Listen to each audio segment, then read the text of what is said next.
애리조나 대학의 연구 결과에 의하면 이 사무실 책상에는 일반적으로 1000만 마리의 세균이 살고 있다고 합니다. 화장실 변기보다 약 400배나 높은 수치라고 합니다.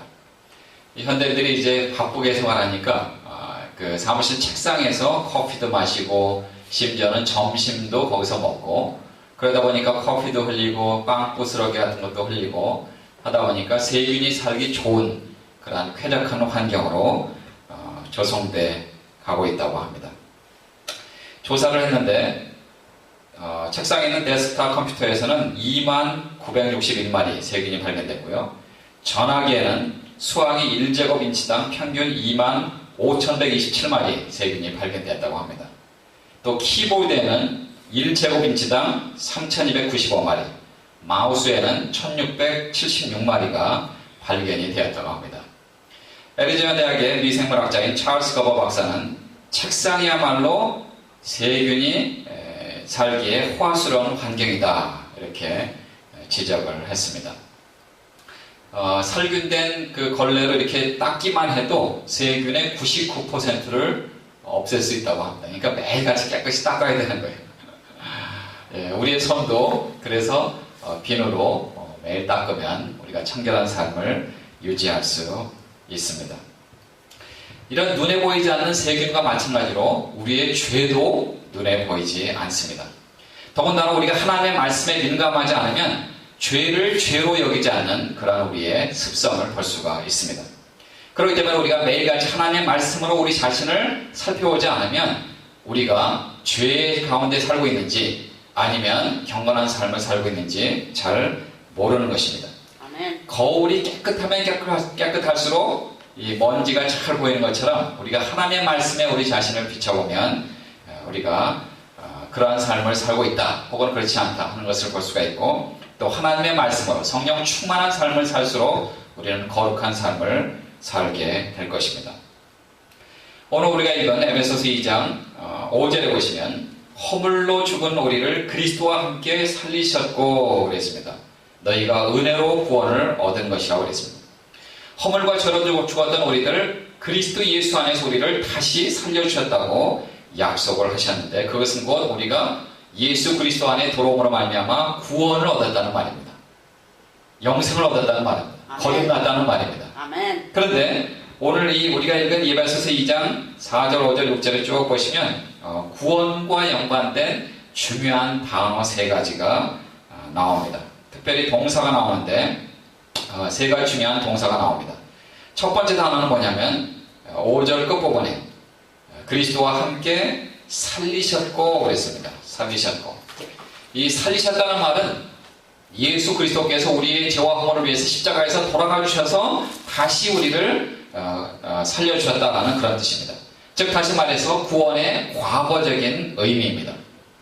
사실 우리말에는 4절에 보시면 긍휼의 풍성하심 이렇게 나오는데 원래 헬라어 원본에 보시면 그러나라는 말이 앞에 나옵니다.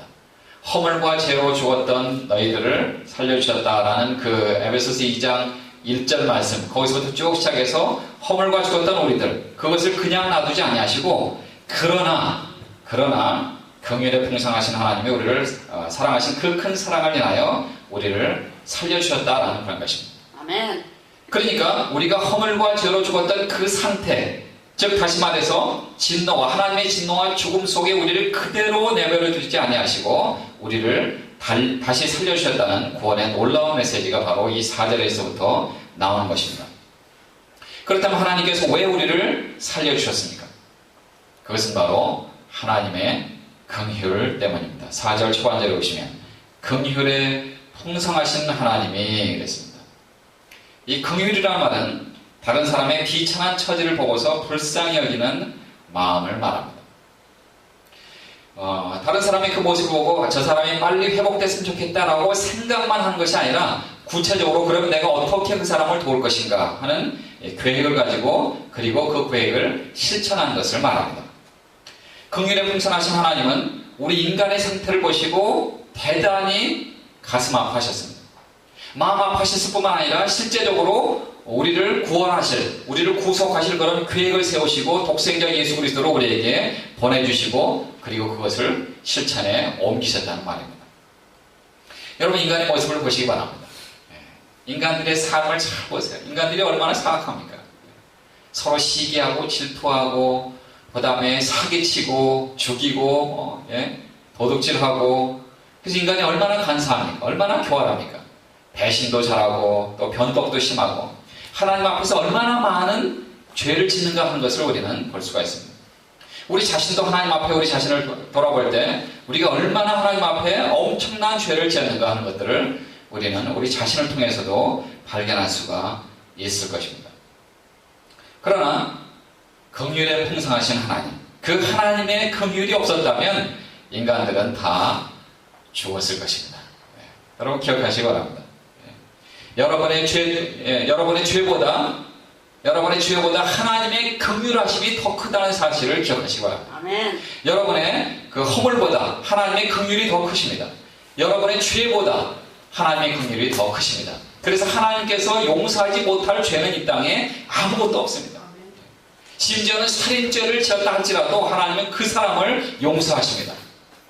사람의 생각에 저 사람은 도저히 하나님께 용서하지 못할 것이야 라고 생각하는 그런 사람과 그런 죄가 있다 할지라도 하나님은 그것보다 더 크신 분이십니다. 아멘. 하나님이 용서하지 못할 죄는 이 땅에 아무것도 없어요. 아멘. 예수 그리스도의 십자가의 사랑, 그것이 바로 우리의 모든 허물과 죄를 다 용서해 주신 것입니다. 아멘. 시편 103편 12절에 나온 것처럼 마치 동이 서에서 먼 것처럼 우리의 죄가를 우리에게서 멀리 옮겨 주셨다고 말씀하십니다.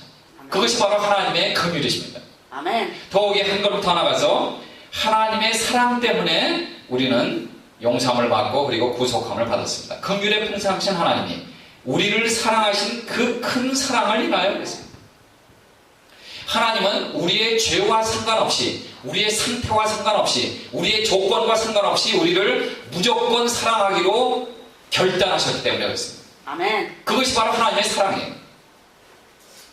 하나님 우리를 하나님의 형상을 따라 만드셨습니다. 아멘. 그러나 인간이 하나님 앞에 죄를 지었습니다. 그렇죠? 그럼에도 불구하고 하나님은 죄와 허물에 죽은 우리를 살리기로 결단하시고 독생자 예수 그리스도를 우리에게 보내주셨습니다. 아멘. 긍휼에 풍성하신 하나님이 우리를 사랑하신 그 사랑 때문에 우리는 구원을 얻은 것입니다. 그렇기 때문에 이 땅에서 가장 놀라운 축복은 뭐냐면 하나님의 사랑 안에 거하는 것입니다. 아멘. 하나님의 사랑 안에 거하기만 한다면 우리는 그 모든 죄를 용서함을 받고 어떤 형편에 있든지 간에 회복된 삶을 살 수가 있고 영적으로 건강한 삶을 살 수 있게 될 것입니다. 아멘. 그 사랑을 깨닫는 것, 그 긍휼 안에 거하는 것, 그것이 바로 이 땅에 사는 우리의 축복입니다. 아멘. 그 유명한 존 웨슬레이 목사님이 6살 때 집에 불이 나는 사건이 있었습니다. 그때 나머지 형제들은 모두 다 피했는데 6살 난 이 존 웨슬레이 목사님은 집안에 갇혀 있었습니다. 아마 낮잠을 자고 있었는지 모르겠어요. 그런데 나중에는 이제 19명의 자녀를 낳아서 길렀는데 그 당시에는 8명 정도 있었을 때입니다. 그러니까 아이들이 한 7명 정도 막 나오고 그랬는데 그 아버지는 아이들을 막 챙기다 보니까 막내 존 웨슬리 목사님이 그 안에 있는 걸 발견했어요. 이미 불을 막 타고 그 다음에 그 안으로 들어가기도 어렵고 그런 상황 속에서 막 발버둥을 치다가 그는 그 자리에서 믿음의 아버지 사뮤엘 웨슬리는 그 자리에서 무릎을 꿇고 하나님 앞에 기도했습니다. 하나님, 사랑하는 내 아들을 살려주십시오. 막 기도하고 있는데 동네 사람들이 보면서 어떻게 하면은 아이를 구할 수 있을까? 발을 동동 굴르고 있었는데 마침 그 아이가 이제 2층에 난간으로 올라가서 창문에서 막 살려달라고 손을 흔들고 있는 거예요. 그때 동네 청년들이 무등을 타고 사다리 갖고 올 시간이 없었던 거예요. 막 그냥 불이 활활 타고 있었기 때문에 무등을 타고 이렇게 해서 가까스로 존 웨슬리 목사님을, 그때는 목사님이 아니었죠. 어쨌든 그 6살 난 그 아이를 구출해냈습니다. 그리고 얼마 안 있어 집은 홀라당 다 타버리고 폭삭 내려앉았습니다. 그때 사뮤엘 웨슬리, 존 웨슬리 목사님의 아버님이 동네 사람들을 다 불렀습니다. 여러분 너무 감사합니다. 우리 사랑하는 막내 아들을 구출해 주셔서 너무 감사합니다. 다 오십시오. 우리 하나님 앞에 감사드리십시다. 아멘. 내 집은 지금 다 타서 없어졌다 할지라도 하나님이 우리 아이들을 살려주신 것에 대해서 나는 하나님 앞에 감사합니다. 집은 이거는 아무것도 아닙니다. 다시 집은 되죠. 그래서 하나님 앞에 감사를 했다고 합니다. 이 사건이 존 웨슬리 목사님에게 어렸을 때부터 깊은 인상으로 남았습니다. 그리고 훗날 이제 하나님의 부르심을 받아 목회자로 삶을 살면서 그는 88세의 인생에 계속해서 복음을 증거하면서 약 50년 이상의 목회를 하고 전도하는 그런 생활을 하면서 그런 시간을 얼마나 지혜롭게 사용했냐면 5분 단위로 시간을 잘라서 공부를 했다고 합니다. 영어, 헬라어, 히브리어 성경을 공부하면서 또 라틴어 5개 국어를 섭렵하면서 그는 계속해서 복음을 증거하고 설교를 했습니다. 50평생 약 4만 번 이상의 설교를 했다고 그래요. 제가 계산을 해보니까 하루에 적어도 2번 이상 설교를 해야지만 그렇게 되는 거예요. 그게 얼마나 많이 계속해서 말씀을 증거했으면 평생 복음을 증거하면서 88살 때도 그는 말을 타고 다니면서 계속해서 동네 사람들에게 주변에 많은 사람들에게 복음을 증거했다고 합니다. 그리고 자기는 이제 자신의 그 사무실에 있는 초상화 밑에 다음과 같이 써놓았다고 합니다. 이 사람이 바로 불 속에서 끄집어낸 타다 남은 나무 토막이 아닌가. 어린 나이에 있었던 그런 사건이 정말 하나님이 자기를 살려주셨다는 놀라운 사실 때문에 평생 자신의 생애를 하나님 앞에 드렸던 놀라운 하나님의 종을 우리는 볼 수가 있습니다. 인간은 은혜로 구원을 얻는 것입니다. 은혜라는 것은 받을 자격이 없는 사람에게 주시는 하나님의 자비입니다. 구원은 이미 2000년 전에 완성이 됐습니다. 예수님께 십자가에서 다 이루었다라고 말씀하셨기 때문에 이미 구원은 완성이 됐습니다. 이제 이 땅에 있는 모든 하나님의 사람, 이 땅에 있는 모든 사람들은 예수 그리스도 안에 들어오기만 한다면 그러면 구원은 완성이 될 것입니다. 그리고 그리스도 안에서 다시 회복되고 구속받게 될 것입니다. 구원받는 건데 두 번째 하나는 6절을 보시면 또 함께 일으키사 그랬습니다. 일으켰다는 이 말은 부활했다는 그런 뜻입니다. 부활했다. 그것은 현재 우리가 누리고 있는 구원의 현재 삶을 말하는 것입니다. 예수 그리스도 그분은 죽으시고 부활하신 하나님이십니다. 그분과 함께 일으킴을 받았다는 것은 사망 권세를 깨뜨리고 부활하신 그리스도의 능력을 약속받았다는 뜻입니다. 고린도서 5장 17절에 보시면 그런즉 누구든지 그리스도 안에 있으면 새로운 피조물이라 이전 것이 지나갔으니 보라 새 것이 되었다 그랬어요.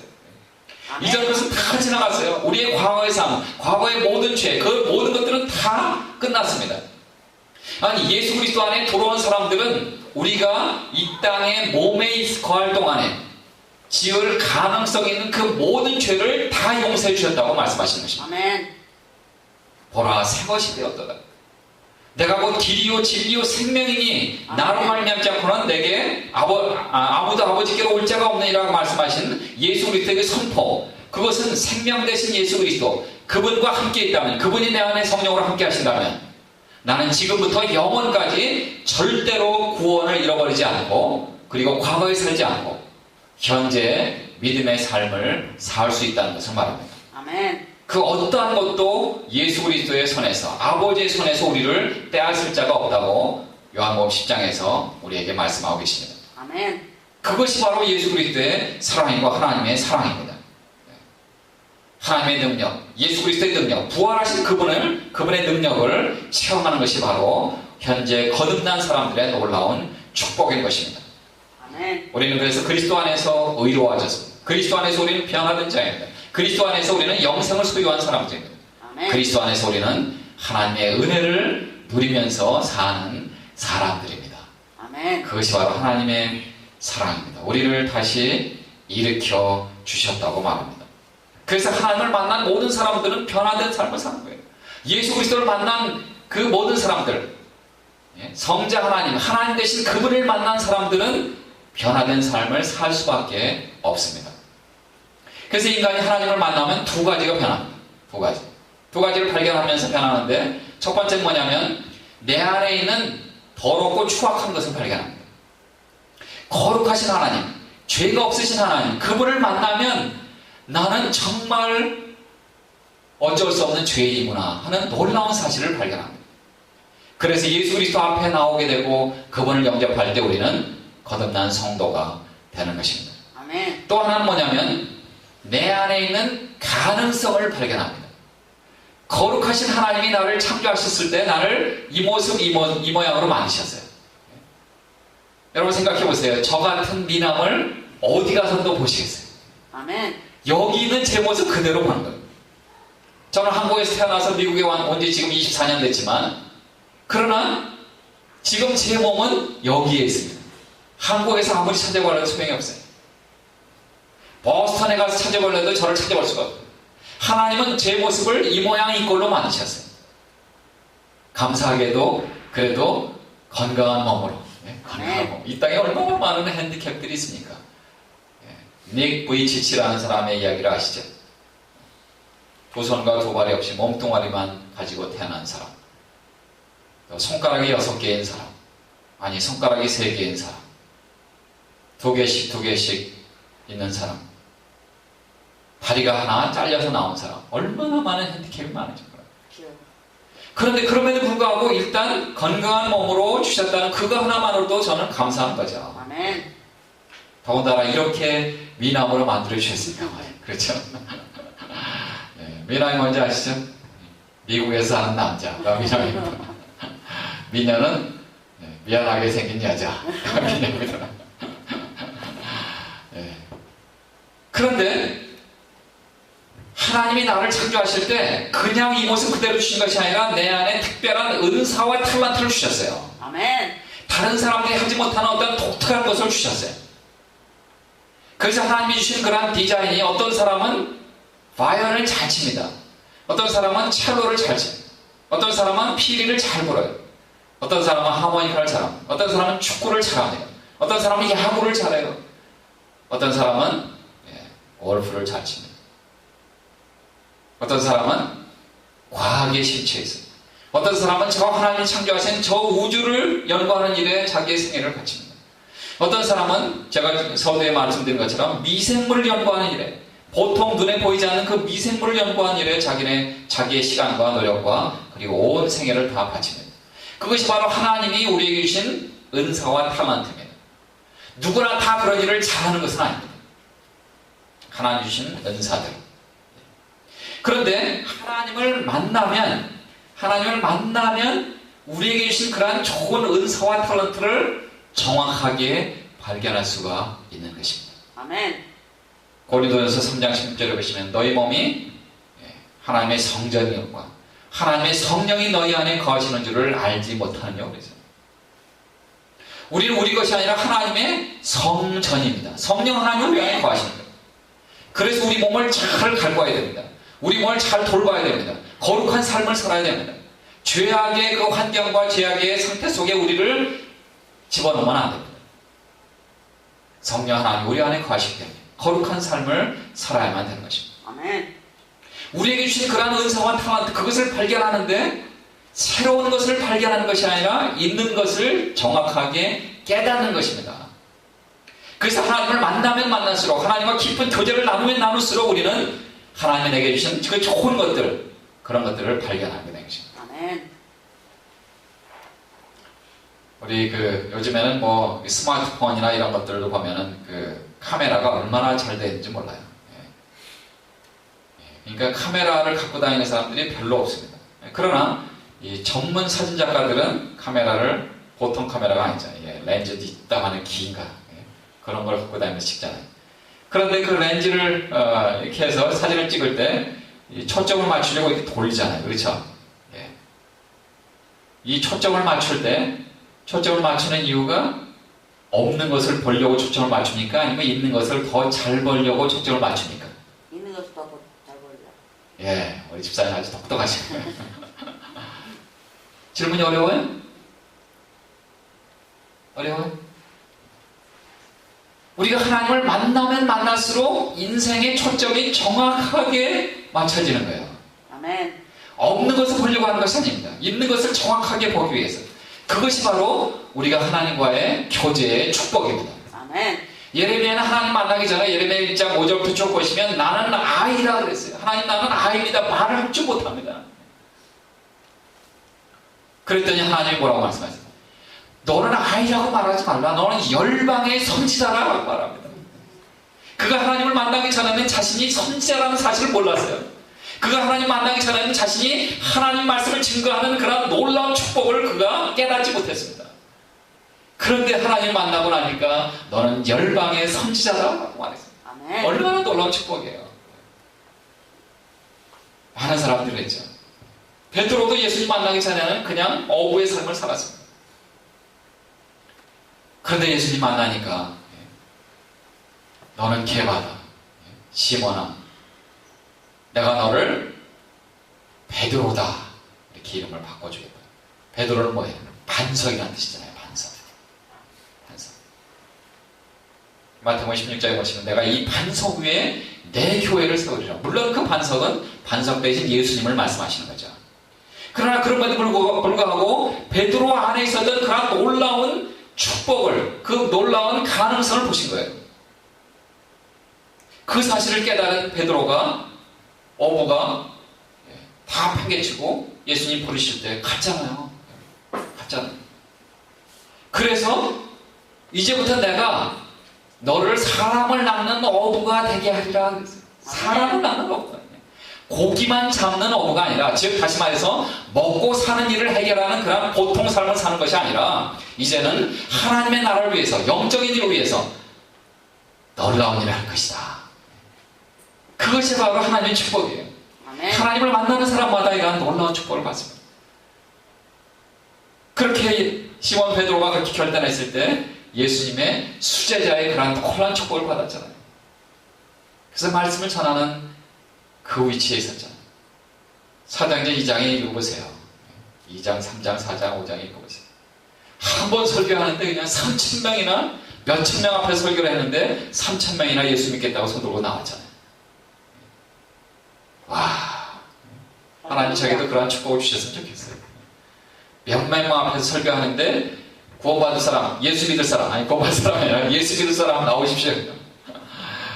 3,000명이 나오면 얼마나 좋겠습니까? 빌리 그레이엄 목사님이 그런 사역을 하시잖아요. 평생토록. 그렇죠? 몇 명 앞에서 설교했는데 구원을 초청했는데 막 그냥 몇천 명씩 나오잖아요. 제가 1983년도에 암스테르담에 그 빌리 그레이엄 전도협회에서 하는, 거기에 한국에 있을 때 그때는 거기 참석을 했거든요. 한국에서 한 10여 명의 목사님들과 함께 거기 참석했습니다. 거기 참석했다는 그것만으로도 그냥 도전이 되는 거죠. 이야, 수만 명의 사람들 앞에서 이렇게 담대하게 복음을 증거할 수 있는 저분은 누군가? 하나님의 종이에요. 빌리 그레이엄 목사님. 예수님 앞에 나오십시오. 손 들고 나오는 거예요. 몇천 명이 나오는 거예요. 몇천 명. 미국 사람들도요, 재미있는 사실을 제가 발견했는데, 전도를 하면, 미국 사람들이 이제 하는 얘기예요. 전도를 하면, 물론 이제 하나님이 구원해 주실 그분들은 뭐 그날 예수님 영접하는 분도 있죠. 그런 케이스도 있지만, 그러나 어떤 분들은 그런 일이 있었다고 그래요. 되게 열심히 전도했는데, 내가 그러면 다음 주에 빌리 그레이엄 전도협회가 우리 도시에 오는데, 빌리 그레이엄 전도협회에 거기에 참석해서 빌리 그레이엄 목사님이 초청할 때 내가 나가고 싶다고. 그러니까 TV에 방영되고 막 그러니까 자기도 그런 생각을 하고 있었던 거예요. 그런 케이스도 있는 거예요.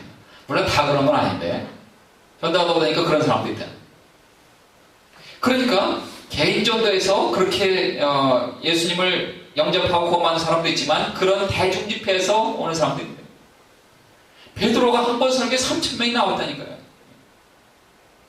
그게 바로 하나님이 베드로의 가능성을 발견하고 그를 부르시고 사도로 제자로 부르시고 그리고 예수님의 수제자로. 그래서 하나님의 놀라운 말씀을 증거함으로 3,000명이나 구원받는 그러한 역사가 있었습니다. 아멘. 하나님을 만나면 영안이 열립니다. 잠자던 나의 영혼이 깹니다. 그래서 하나님의 안목으로 나 자신을 보게 됩니다. 하나님이 나에게 주신 그 은사와 탤런트를 발견하게 되는 거예요. 하나님이 내게 주신 것이 뭔가? 그것을 깨닫고 하나님의 영광을 위해서, 이웃을 위해서, 세상을 향해서 그 일을 감당하게 되는 것이죠. 크리스찬들이 모두가 다 전임 목회자는 아닙니다. 그렇죠? 과학자도 나와야 되고, 의사도 나와야 되고, 비즈니스맨도 나와야 되고, 그 있는 현장에서 하나님의 안목으로 자신을 보고 하나님의 안목으로 세상 사람들을 보는 거예요. 이웃을 바라보면서 하나님의 사랑을 증가하고, 그리고 자신이 깨닫는 그 하나님을 이웃 사람들에게 나누는 그런 엄청난 축복의 삶을 살게 되는 것입니다. 아멘. 그래서 우리가 발견한 가장 놀라운 가능성, 그것은 바로 우리 주 예수 그리스도이십니다.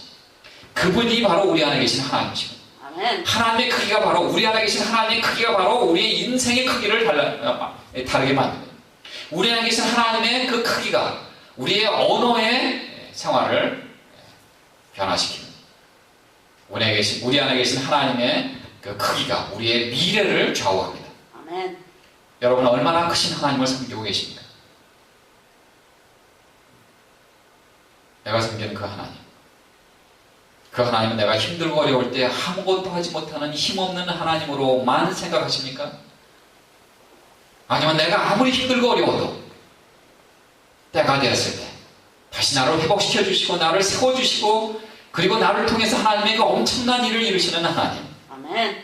재정적으로도 회복시켜 주시고, 건강도 회복시켜 주시고, 나의 영적인 삶도 회복시켜 주시고, 하나님의 나라를 위해서, 죽어가는 영혼들을 위해서, 세상의 모든 사람들을 향해서 그 놀라운 일을 감당할 수 있는 나를 받으시고 사용하시는 그러한 전능하신 하나님, 전지하신 하나님, 모든 것을 다 하시고 모든 것을 다 하실 수 있는 그 하나님으로 여러분은 그 하나님을 섬기고 계십니까? 아멘. 내가 그렇게 하지 못할 때 하나님은 가만히 계세요. 왜냐하면 하나님 없이 내가 뭘 하려고 하니까, 하나님 없이 내가 일을 하려고 하니까, 하나님 없이 내가 비즈니스를 하려고 하니까, 하나님 없이 내가 전도하려고 하니까 열매가 없는 거예요. 그러나 전능하신 하나님, 내가 하려고 하면 내 능력밖에 행하지 못하지만, 전능하신 하나님은 온 우주를 창조하신 하나님이시잖아요. 아멘. 모든 것을 다 하실 수 있는 분이잖아요. 그분이 나를 통해서 하시면 내 능력 이상의 일을 감당할 수가 있습니다. 나를 통해서. 아멘. 한 번 설교에 3,000명이나 오는 그런 놀라운 기적이 베드로를 통해서 하나님이 하신 겁니다. 그 베드로가 한 거 아니에요. 하나님이 하신 거죠. 아멘. 인간의 구원은 성령 하나님이 하시는 것입니다. 아멘. 사람의 마음을 움직이는 분도 하나님이십니다. 아멘. 그런데 우리를 통해서, 저와 여러분을 통해서 하나님을 이렇게 하기를 원하세요. 그렇다면 우리가 그 하나님과 가까이 있어야 돼요. 그 하나님의 속성을 배워야죠. 그렇죠? 그 하나님을 알아야죠. 깊이 묵상을 해야죠. 그 하나님과 더 깊이 교제를 해야만 될 줄로 믿습니다. 아멘. 하나님의 말씀이 내 속에 살아 움직일 때, 그 하나님의 말씀이 내 생각을 변화시키고, 그래서 내 생각은 곧 하나님의 생각으로 바뀌는 것입니다. 아멘. 그렇게 될 때 우리의 삶은 바뀔 수가 있습니다. 아멘. 하나님을 알면 알수록 우리 안에 있는 더욱 놀라운 가능성을 발견하게 될 것입니다. 하나님 우리를 함께 일으켜 주셨다고 합니다. 아멘. 세 번째 단어는 안치시니. 6절 끝부분에 보시면 그리스도 예수 안에서 함께 하늘에 앉히시니 그랬습니다. 이것은 우리가 후에 하나님의 영광 속에 들림받고 승천하게 될 것을 뜻합니다. 즉 구원의 미래성을 말하는 것이죠. 우리가 구원받은 이후에 이 땅에 아직도 살아있는 것은 우리를 통해서 하나님이 전도하게 하시고 우리를 통해서 하나님의 뜻을 이루기를 원하는 것입니다. 그래서 우리가 아직까지도 여기에 있는 거예요.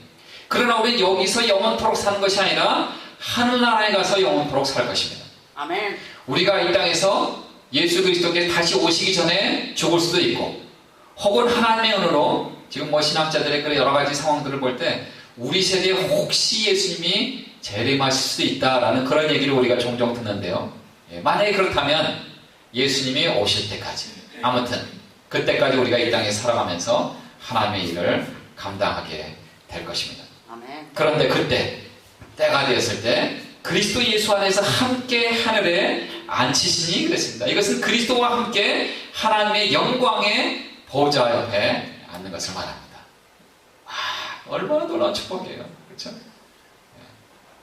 우리가 하늘나라에 가는 것만으로도 축복인데 하나님의 영광의 보좌에 우리를 함께 앉혀주신다고 말씀하셨어요. 아멘. 지난주에 제가 LA 침례교 전국총회 그 임원 목사님들, 저는 이제 신학교 분과위원장을 올해 맡게 됐는데, 그래서 한 15명 정도가 모였습니다. 그런데 올해 사역을 위해서 이제 서로 의논하고 하는 그 자리에 제가 앉아 있더라고요. 생각해보니까 미주 지역에 그래도 한인 침례교회가 한 800개 정도 되는데, 800개 정도 되는 그 지역의 총회장님, 또 제1부총회장님, 제2부총회장님. 저는 이제 분과위원장이니까 뭐 이게 계급이나 서열로 따진다고 하면 저 밑에 있는 사람인데 같이 앉은 거예요. 와, 내가 그분들하고 같이 앉아 있었다 하는 그것만으로도 저는 영광인 거예요. 영광인 거예요. 그런데 여러분 생각해 보세요. 영원한 하늘나라에서 하나님, 성령 하나님, 성자 하나님, 예수 그리스도 그분들이 앉아 계신 그 자리에 내가 말단 자리에 있다 할지라도 거기에 앉아 있다는 그것만으로도 얼마나 놀라운 축복입니까? 아멘. 여러분 감격이 되지 않으세요? 유명한 목사님들, 유명한 강사님들, 뭐 그분들 앞에 있을 때 뭐 같이 이렇게 그 자리에 앉아서 강연도 듣고 하는 그거 하나만으로도 큰 놀라운 축복이죠. 감동이 안 되시는 거예요. 저는 지금 막 감동이 되는데 아멘. 상상만 해도 얼마나 감동이 되는지 몰라요. 그게 그 말이에요. 그리스도 예수 안에서 함께 하늘에 앉히시니, 바로 그 소망 때문에, 이 믿음 때문에 우리가 이 땅에서 소망을 가지고 사는 것입니다. 그 소망 때문에 우리 이 땅에서 믿음을 가지고 사는 것입니다. 그 예수님은 반드시 약속하신 대로 다시 오실 것입니다. 아멘. 데살로니가전서 4장 16절에 보시면 주께서 호령과 찬송의 소리와 하나님의 나팔로 친히 하늘로 쫓아 강림하시리니. 요한계시록 1장 10절에서도 볼지어다 구름을 타고 오시리라 그랬습니다. 예수님 분명히 약속하신 대로 다시 오십니다. 아멘. 아멘. 주 예수여 오시옵소서. 그게 바로 하나님의 약속이시고 우리의 믿음입니다. 영광 가운데 우리를 다시 불러주실 것입니다. 아멘. 우리를 공중으로 들어 올리실 것입니다. 그러나 문제는 우리가 현재 이 땅에 살고 있기 때문에 그 소망을 가지고 믿음으로 승리하는 삶을 살아야 될 것입니다. 그리고 주님께서 우리를 그리스도와 함께 하늘에 앉혀주신다는 그 놀라운 사실, 그것은 바로 하나님의 놀라운 능력으로 우리를 덧입혀준다는 그런 의미가 됩니다. 아멘. 그래서 우리는 여기서부터 사실을 앉는 연습을 좀 해야 돼. 영원한 하늘나라에 우리를 앉혀주신다는 놀라운 사실을 우리가 기억해야만 될 것입니다. 아멘. 다시 말해서 우리는 영원한 본향이 있습니다. 우리는 언젠가 거기에 다 갈 것입니다. 때가 되어서 우리가 먼저 죽음을 통해서 갈 수도 있고, 예수님께서 다시 오심으로 우리를 불러주심으로 또 갈 수도 있고, 하여튼 언젠가는 다 갑니다. 그때 그 영원한 본향, 그 땅을 우리가 기대하면서 여기서 우리는 믿음으로 승리하는 삶을 살아야만 될 것입니다. 아멘. 실존주의 철학자인 사르트르는 1980년 3월에 프랑스 파리의 볼쉐 병원에 폐수종으로 입원을 했습니다. 그런데 약 한 달 정도 거기에 머물면서 그가 이 죽음에 대한 두려움 때문에 의사나 간호사 혹은 주변에 그 병문안 온 그 모든 사람들에게 계속해서 소리 지르고 막 그랬답니다. 뭐 더 이상 찾아오지 말라는 등, 나를 어떻게 좀 해보라는 등, 그런 자기가 얼마 안 있으면 죽는다는 그런 사실 때문에 죽음에 대한 불안과 공포가 있었습니다. 그러면서 자신의 몸 상태를 자기가 알잖아요. 그러면서 자기가 자기의 그 병명이 무엇인지조차 두려움 때문에 자신의 아내에게 물어보지 못했다고 합니다. 그런데 여러분 아시는 대로 그는 자유라는 수많은 글과 수필을 남기면서 현대인들에게 얼마나 그 깊은 감동을 주었습니까? 그러나 정작 본인은 그렇게 있다가 병원에서 1980년 4월 16일 날 입원한 지 한 달 만에 몹시 괴로워하다가 세상을 떠났습니다. 그가 죽은 다음에 프랑스의 신문들은 사르트의 죽음에 대해서 떠들기 시작했습니다. 자기가 죽음으로부터 그렇게 자유를 외쳤던 그 사람이 그의 말로가 그렇게 비참했다는 그 이유 때문에 어떠한 독자가 신문에 다음과 같이 토고를 했다고 합니다. 사르트의 말로가 그렇게 비참했던 이유는 사르트에게 돌아갈 고향이 없었기 때문이다. 정말 그렇습니다. 그에게는 돌아갈 고향이 없었기 때문에 죽음을 두려워했을 것입니다. 그러나 독일의 고백교회 신학자인 본회퍼 목사님은 세계대전 중에 독일의 수용소에서 나치에게 항거하다가 죽음을 맞이했습니다. 감옥에 있는데 어느 날 갑자기 간수장이가 찾아옵니다. 직감적으로 오늘 내가 죽는 날이구나. 그 사실을 생각하고 그 감옥에 있는 다른 동료들에게 다음과 같이 말했습니다. 여러분, 이제 나에게는 죽음이 왔습니다. 그러나 기억하십시오. 이것은 마지막이 아니고 시작입니다. 주님께서 나를 위해서 예배하신 아버지 집에서 만날 때까지 여러분 안녕히 계십시오. 그렇게 인사하고 그날 감방을 나서서 죽었다고 합니다. 죽는 그 순간까지 그에게는 기쁨과 평안이 넘쳤다고 해요. 야, 이제 나는 영원한 하늘나라에 가는구나. 영원한 그 아버지 집에 가는구나. 아멘. 얼굴에는 환한 기쁨과 희열로 그는 마지막을 장식했다고 합니다. 그 감옥에 있었던 사람들은 하나님을 신뢰하는 사람의 마지막 모습을 충격과 감동으로 보았다고 합니다. 본회퍼 목사님에게는 돌아갈 고향이 있었기 때문에 그렇습니다. 아멘. 구원받은 우리들, 은혜로 구원받은 우리에게도 돌아갈 고향이 있는 줄로 믿습니다. 아멘. 기도하시겠습니다.